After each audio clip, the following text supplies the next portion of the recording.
Thank you. All right. By the way, Fox News alert. The U.S. military detected and had to intercept Russian fighter jets and 2 Chinese H-6 bombers just hours before President Biden finally addressed the country earlier tonight. More than 72 hours after dropping out of the presidential race and passing the torch to the likely new Democratic nominee, Vice President Kamala Harris, well, I guess they've begun test number 1. Here to react to all of this week's breaking news, Fox News contributor Newt Gingrich. I'm not sure if I'm going to get a call from you maybe in about a month or so saying that I'm pushing the envelope too hard, I'm vetting Kamala too hard.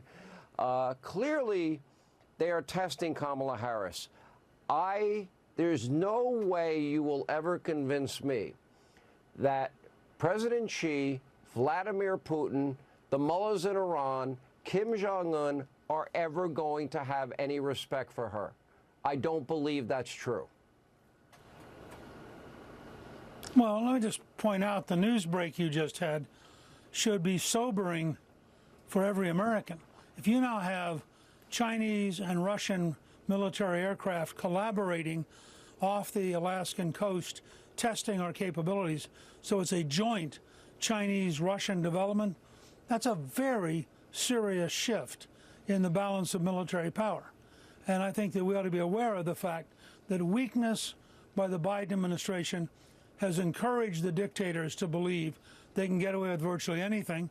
And of course, the Chinese spy balloon that was the size of a school bus going all the way across the country without us doing anything was a good example of why they're getting bolder and bolder. But I found the story today that you had both Russian bombers and Chinese military aircraft as a group approaching our border. I think that's a very serious signal of how much trouble the Biden administration has created, basically through a policy of weakness and appeasement. So I think it's dangerous for America and it's dangerous for the world. Yeah. Let me ask you. So tonight I decided, part 1, by the way, I have a lot more ammunition in my arsenal of truth-telling and vetting.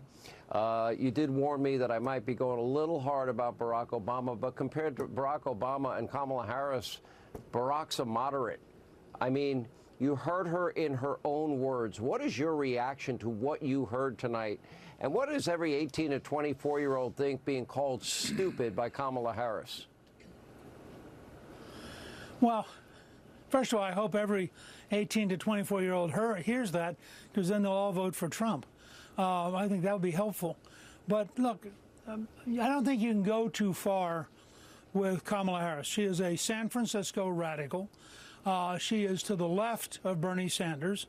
Her views are so far away from the average American that I'm very confident that as the American people discover the real Kamala, not the Washington news media Kamala, not the Hollywood movie made-up Kamala, they find the real Kamala, how she's voted, what bill she introduced, what she has said.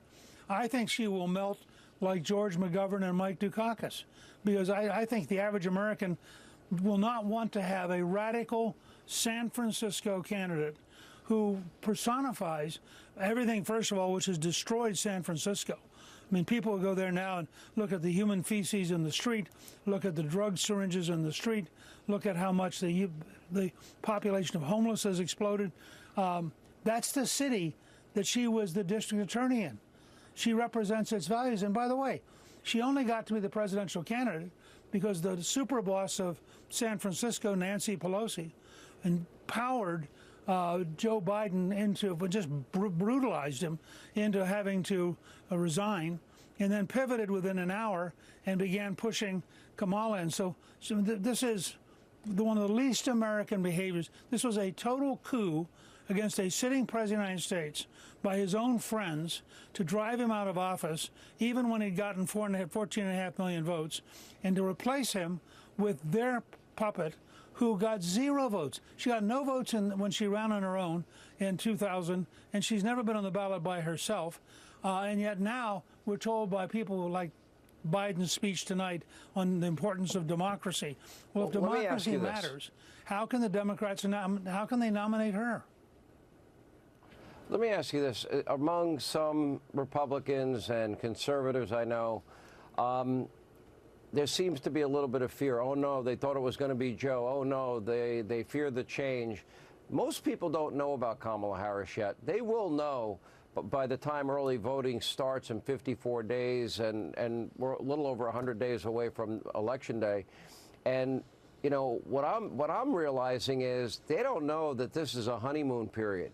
They don't seem to understand that Democrats, the state-run media mob, are on a sugar high.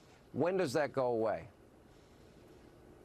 Look, I was with the Bush campaign in 1988 when in the spring we were 19 points behind Mike Dukakis.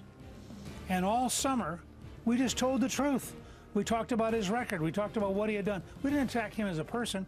We just said, and I wouldn't attack her much as a person. I would just say, look, if you want a San Francisco radical who believes we ought to have millions of immigrants come in illegally, vote illegally, so they can give themselves welfare with your tax dollars, she's perfectly fine. If you want somebody who's anti-police, pro-criminal, she's perfectly fine. If you want somebody the teachers union is going to own, who's going to wipe out school choice and block parents from being involved in their children's classroom, she's terrific. If you want somebody who's going to destroy the energy industry, says so publicly.